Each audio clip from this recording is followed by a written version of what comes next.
मध्वायुर्दधज्जपतावविहृतं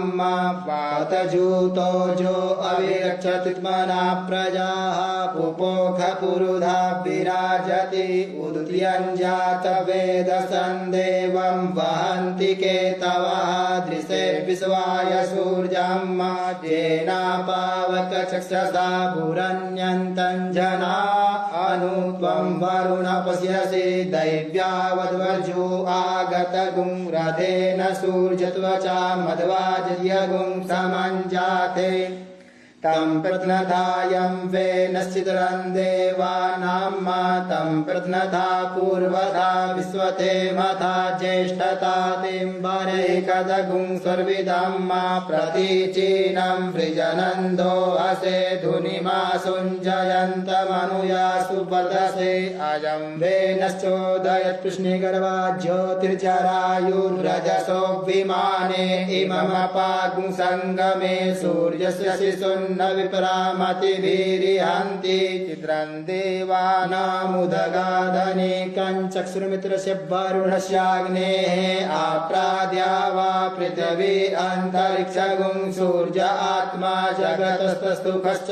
आनयिडाभिर्विदते सुषस्ति विश्वानरः सविता देव एतु अपि यथा जुवानो मत्स्यथानो विश्वं जगदपि पितवे मणिका जगच्च विद्रहन्युदगा अभिसूर्या सर्वन्तरिन्द्रते वसि तारणिर्विश्वदर्शतो ज्योतिकृदसि सूर्या विश्वमाभासिरोदनं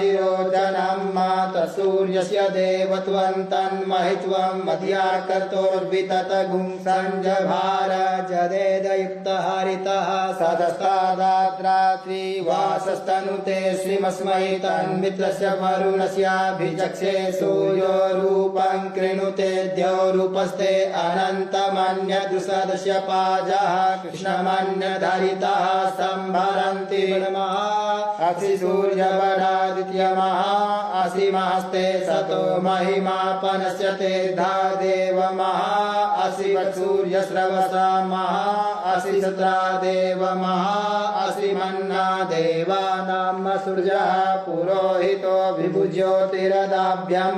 श्रायन्त इव सूर्यं विश्वेदिन्द्रस्य भक्षता वसूनि जाते जनमान ओजसा प्रतिभागन्नदीधिमा अधिया देवा उदिता स्वः नमस्ते रुद्रमन्यव उतोत इखवे नमः बाहुभ्यामुतते नमः जाते रुद्रशिवा तनूरघोरा पापकाशिनी तया नस्तन्वा